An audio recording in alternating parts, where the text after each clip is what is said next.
मुंबई में दशहरे के अवसर पर आज शिवसेना के दोनों धड़े अलग अलग रैलियां कर अपनी ताकत का प्रदर्शन करने जा रहे हैं। जून में बगावत कर उद्धव ठाकरे से सीएम की कुर्सी पर काबिज हुए एकनाथ शिंदे मुंबई के बांद्रा कुर्ला कॉम्प्लेक्स स्थित एमएमआरडीए मैदान में रैली करेंगे। वहीं शिवसेना प्रमुख उद्धव ठाकरे मध्य मुंबई स्थित शिवाजी पार्क में परंपरागत रैली में गरजते दिखाई देंगे। ये वो जगह है जहां पर अभी तक बाला साहब ठाकरे रैली करते आए हैं। शिवसेना की रैली पिछले 60 सालों से यहीं पर होती आई है, लिहाजा अब देखना होगा कि असली शिवसेना किसको माना जाता है, शिव सैनिक किसकी रैली में जाते हैं।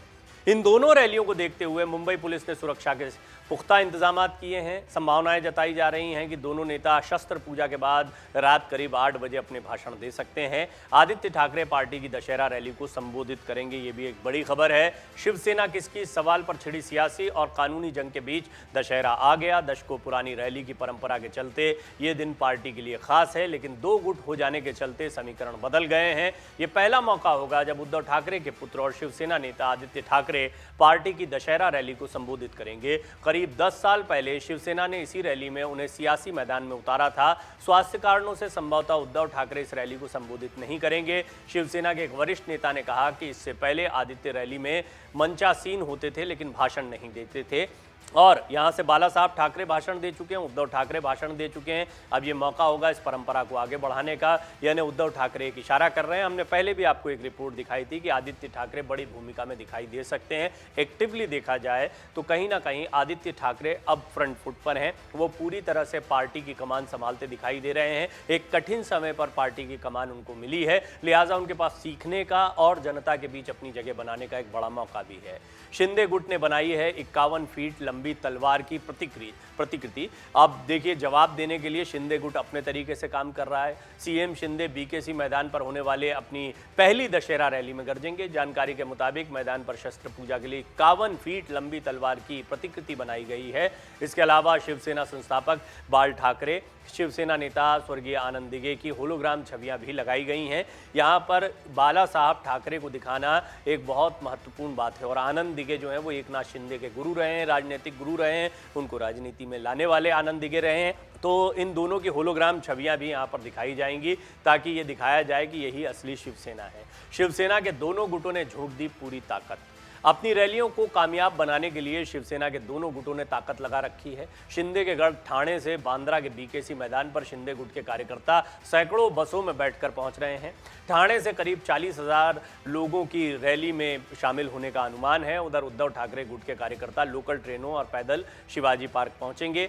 मुंबई पुलिस ने सुरक्षा के पुख्ता इंतजाम किए हुए हैं। मुंबई में सुरक्षा व्यवस्था बनाए रखने के लिए 3200 अधिकारी, 15,200 पुलिसकर्मी, एसआरपीएफ के 1500 जवान, होमगार्ड्स के 1000 जवान और 20 quick response teams, 15 bomb detection and disposal squads तैनात की गई हैं। इनके अलावा बीकेसी में मुंबई पुलिस और ट्रैफिक के 2000 जवान, 5 से 6 डीसीपी और 15 से 16 एसीपी तैनात रहेंगे।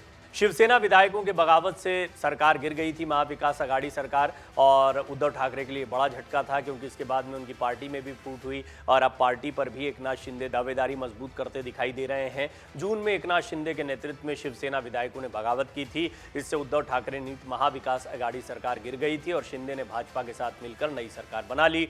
शिंदे अब खुद के गुट को असली शिवसेना बता रहे हैं। ये मामला चुनाव आयोग के समक्ष विचाराधीन है कि किसको शिवसेना का सिंबल जो धनुष बाण है वो दिया जाए, किसको नाम दिया जाए, कौन है असली शिवसेना, और दोनों की अपनी अपनी दावेदारी है। मामला भले ही भारत निर्वाचन आयोग के पास लंबित हो, लेकिन मुंबई के 2 मैदानों में 2 रैलियां अनौपचारिक रूप से फैसला कर देंगी कि असली शिवसेना कौन सी है, किसके साथ शिव सैनिक जुड़ रहे हैं। दरअसल अभी तक शिवाजी पार्क, जिसे शिव तीर्थ भी कहते हैं शिव सैनिक, वहीं पर शिव सैनिकों का जमावड़ा लगता रहा है। एक लंबी लड़ाई इस ग्राउंड को लेकर भी चलती रही। इसमें हार मिली एकनाथ शिंदे को, और एकनाथ शिंदे पहले ही समझ गए थे कि कहीं ना कहीं ये मामला उलझेगा, क्योंकि पहले आओ पहले पाओ की नीति के तहत पहले एप्लीकेशन उद्धव ठाकरे की आई थी। टेक्निकली उनकी दावेदारी पहले मजबूत दिखाई देती थी। इस पर ऐसा लगता है कि शिंदे गुट ने बाद में विचार करना शुरू किया, लेकिन फिर आनंद फानन में बीकेसी के एमएमआरडीए मैदान को बुक कर लिया गया शिंदे गुट की तरफ से। वहां पर पहले एप्लीकेशन दी गई, हालांकि वहां पर उद्धव ठाकरे ने भी अपनी एप्लीकेशन दी थी, उनकी एप्लीकेशन बाद में गई थी। लेकिन यहाँ शिवाजी पार्क में बड़ा खेल हो गया। बीएमसी ने दोनों की याचिकाओं को खारिज कर दिया था, दोनों के आवेदनों को खारिज कर दिया था। इससे पहले उद्धव ठाकरे हाईकोर्ट जा चुके थे, हाईकोर्ट से उन्हें बड़ी राहत मिली। हाईकोर्ट ने कहा गलत है, इस तरीके से उनके आवेदन को खारिज नहीं किया जा सकता है। ये बात 6 दशक पुरानी है, लगातार चली आ रही परंपरा है, ऐसे में अचानक कैसे मना कर दिया गया।